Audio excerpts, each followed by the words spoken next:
കണ്ടില്ലേ, ഈ വീഡിയോയിൽ ഓഡിയോ അത്രത്തോളം ക്ലിയർ ആണെന്ന് എനിക്ക് തോന്നുന്നില്ല. പക്ഷേ ആ ഒരു വീഡിയോയിൽ എന്താണ് പറഞ്ഞിരിക്കുന്നത് നിന്ന് എം വി ജയരാജൻ എന്ന് പറയുന്ന ഒരു മനുഷ്യൻ അദ്ദേഹം പോസ്റ്റ് ചെയ്തിരിക്കുന്ന ഒരു പോസ്റ്റിൽ എടുത്തു പറയുന്നുണ്ട്. ഞാനൊന്ന് വായിച്ച് കേൾപ്പിക്കാം. കള്ളാടിയിലെ ദുരിതാശ്വാസ ക്യാമ്പ് പിരിച്ചുവിട്ട നടപടി UDF സർക്കാരിന്റെ ക്രൂരത.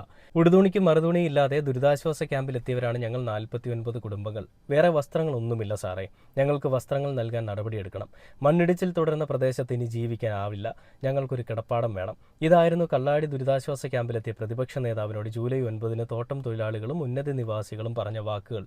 വസ്ത്രത്തിന്റെ കാര്യത്തിൽ ഇടപെടുകയും ലഭ്യമാക്കുകയും ചെയ്തു. എന്നാൽ ജൂലൈ 11-ന് അധികൃതർ മേപ്പാടി പോളിടെക്നിക്കിലെ ക്യാമ്പ് പിരിച്ചുവിട്ടു. അപകട ഭീഷണിയുള്ള മീനാക്ഷിപ്പുഴയുടെ പ്രദേശത്തേക്ക് ഞങ്ങളെ പറഞ്ഞയക്കരുതെന്ന് പാവങ്ങൾ കേണപേക്ഷിച്ചിട്ടും ക്യാമ്പ് പിരിച്ചുവിട്ട അധികൃതരുടെ നടപടി ക്രൂരതയാണ്. മുണ്ടക്കൈ ദുരന്തമുണ്ടായപ്പോൾ ടൗൺഷിപ്പ് പണിയുന്നതുവരെ വാടകയ്ക്ക് വീടെടുത്ത് നൽകിയും ഭക്ഷണ ചെലവ് നൽകിയും വസ്ത്രം ഉൾപ്പെടെ എല്ലാം എത്തിച്ചുമാണ് ദുരിതമനുഭവിച്ചവരെ LDF സർക്കാർ ചേർത്ത് പിടിച്ചത്. വീട് നിർമ്മിക്കാൻ ഫണ്ട് പിരിക്കുകയും അത് അടിച്ചു മാറ്റുകയും ചെയ്ത വയനാട്ടുകാരെ വഞ്ചിക്കുകയും ചെയ്ത കോൺഗ്രസുകാരാണ് ഇപ്പോൾ സംസ്ഥാനം ഭരിക്കുന്നത്.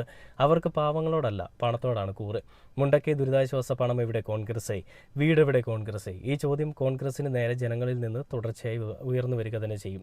ഇങ്ങനെ പറഞ്ഞുകൊണ്ടാണ് MV ജയരാജൻ ആ ഒരു പോസ്റ്റ് പങ്കുവച്ചിരിക്കുന്നത്. ആ ഒരു പോസ്റ്റിന് പിന്നാലെ ഞാൻ കണ്ടൊരു വേറെ ഒരു വീഡിയോയും കൂടെ. ആ ഒരു വീഡിയോയിൽ ഒരു ശബ്ദ സന്ദേശമാണ് വന്നിരിക്കുന്നത്.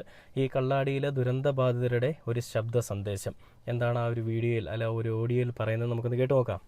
ഇന്നലെ അവിടെ നിന്ന് ഇറക്കി വിടുമ്പോ അവർ പറഞ്ഞ ഒരു വാക്കാണ്, പോയപാട് വീട്ടിൽ കയറി താമസിക്ക, ഒരു കുഴപ്പമില്ല, അത്രയ്ക്ക് വൃത്തിയാക്കി ക്ലീനൊക്കെ ചെയ്തിട്ടുണ്ട്, പോയപാട് അവിടെ കിടക്കാൻ പറ്റുന്ന പറഞ്ഞ വീടിന്റെ കോളാണ്. അതിനു മുമ്പ് കുറെ ഉണ്ടായിരുന്നു. പിന്നെ ഞാൻ വീഡിയോ എടുത്തില്ല, പോയിട്ട് അത് എങ്ങനെ വൃത്തിയാക്കിയിട്ട് സേഫായിട്ടുള്ള സ്ഥലത്തേക്ക് പോകാൻ വേണ്ടിയാണ് തീരുമാനിച്ച് അങ്ങനെ ചെയ്തത്. എന്നാലും എന്തോ മനസ്സിലെന്തോ ഒരു ഇടങ്ങാറ്. അവിടെ ഉറവുള്ള സ്ഥലമാണ്, വീടിന്റെ ബാക്ക് സൈഡൊക്കെ നല്ല ഉറവുള്ള സ്ഥലമാണ്. നല്ല മഴ പെയ്ത് കഴിഞ്ഞാൽ ഉറവ് കയറിയ ബാത്റൂമിലേക്ക് പോകാൻ പറ്റില്ല, അവിടെയൊക്കെ വെള്ളം കെട്ടി കിടക്കും, ക്ലോസിൽ വെള്ളം കെട്ടി കിടക്കണൊക്കെ പറയുന്നുണ്ട് അവിടുത്തെ ആൾക്കാർ പറഞ്ഞായിരുന്നേ. അത് മാത്രമല്ല, അവിടെ നിന്ന് ഒരു 10-200 മീറ്ററിന്റെ മുകളിൽ ഏതോ ഒരു ചെക്ക് ഡാം ഇവന്മാർ ഉണ്ടാക്കിയിട്ടാണ് പറഞ്ഞു, എസ്റ്റേറ്റിൽ ഉണ്ടാക്കിയിട്ടാണ് പറഞ്ഞിട്ടുണ്ട്. അത് ഞാൻ കണ്ടിട്ടില്ല, എന്നാലും ആ കാര്യം അവിടുത്തെ ആൾക്കാർ പറഞ്ഞിട്ടുണ്ട്, അങ്ങനെയൊക്കെ ഉണ്ടെന്നാ പറയുന്നേ. എന്തൊക്കെ അവിടെ ഉണ്ട്.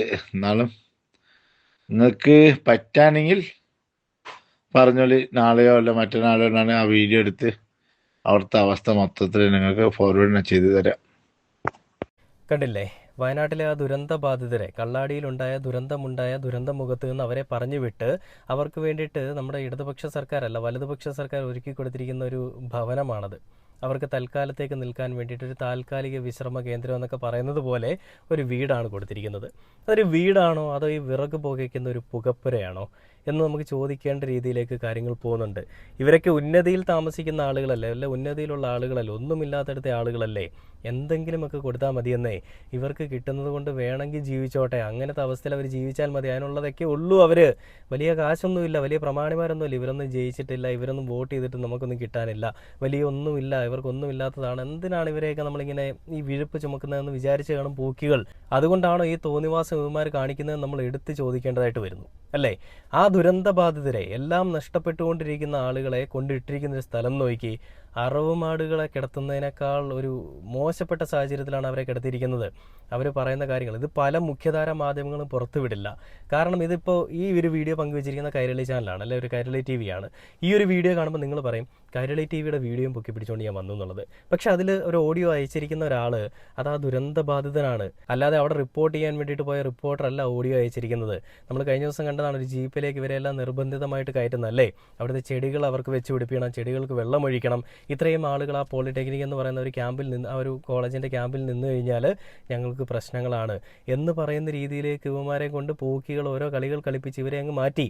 വികസന മാറ്റം അല്ലെ പിണറായി വിരുദ്ധത പരത്തണമെന്നൊക്കെ പറഞ്ഞുകൊണ്ട് കളിച്ച കളികളിൽ വയനാട്ടുകാർക്ക് പറ്റിയ പണി, അല്ലെ വയനാട്ടുകാർക്ക് കിട്ടിയ 8ന്റെ പണിയാണെന്നുള്ള കാര്യത്തിൽ ഒരു സംശയം വേണ്ട. നന്ദികേട് കാണിച്ചത് വയനാട്ടിലെ ചൂരൽമലയിലുള്ള ജനങ്ങളാണെങ്കിൽ അതിൻ്റെ എല്ലാം അനുഭവിക്കാൻ പോകുന്നത് വയനാട്ടിലെ ഒന്നടങ്കം ജനങ്ങളാണ്. നിങ്ങളെ ഞാൻ ആദ്യം ഒരു വീഡിയോ കാണിച്ചു. ആ വീഡിയോയിൽ ഈ കള്ളാടിയിലെ ദുരന്ത ബാധിതർ പിണറായി വിജയൻ സഖാവ് അവിടേക്ക് എത്തുമ്പോൾ ഓടിച്ചെന്ന് പറയുന്ന കാര്യമാണ്, ഇട്ട വസ്ത്രം ആ ഒരു വസ്ത്രത്തിൽ തന്നെയാണ് ഈ 3 ദിവസമായിട്ട് ഞങ്ങൾ നിൽക്കുന്നത്.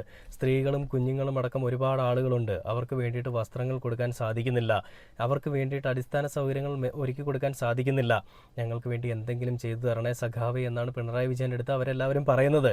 ഇപ്പോഴും പിണറായി വിജയൻ തന്നെയാണോ മുഖ്യമന്ത്രി, കേരളത്തിൻ്റെ മുഖ്യമന്ത്രി എന്ന് നമുക്ക് തോന്നിപ്പോകും വിധം കാര്യങ്ങൾ പൊയ്ക്കൊണ്ടിരിക്കുകയാണ്. സതീശനാദികൾ ചിരിച്ചുകൊണ്ട് നമ്മുടെ ഈ നാട്ടിലെ പാവപ്പെട്ട ജനങ്ങളുടെ കഴുത്തറുത്തുകൊണ്ടിരിക്കുന്ന ഒരു കാഴ്ച. ഈ കാഴ്ച കാണുമ്പോഴും ഇതിനെയും മെഴുകാനായിട്ട് കുറച്ച് ന്യായീകരണ തൊഴിലാളികൾ വരുമെന്നുള്ള കാര്യത്തിൽ ഒരു സംശയവും എനിക്കില്ല. കാരണം ഇവന്മാരൊക്കെ അതിന് വേണ്ടിയിട്ട് ഒരു PR ടീം എന്ന് പറയുന്നത് പോലെ ഒരു കമൻറ്റ് ഇടാൻ വേണ്ടിയിട്ട് കമൻറ്റ് ബോക്സ് അല്ലെ ഒരു ഫേക്ക് അക്കൗണ്ട് ഉണ്ടാക്കി തന്തയില്ലാത്ത പരിപാടിയും കാണിച്ചുകൊണ്ടിരിക്കുന്നവന്മാരാണെന്നുള്ള കാര്യത്തിൽ ഒരു സംശയം വേണ്ട.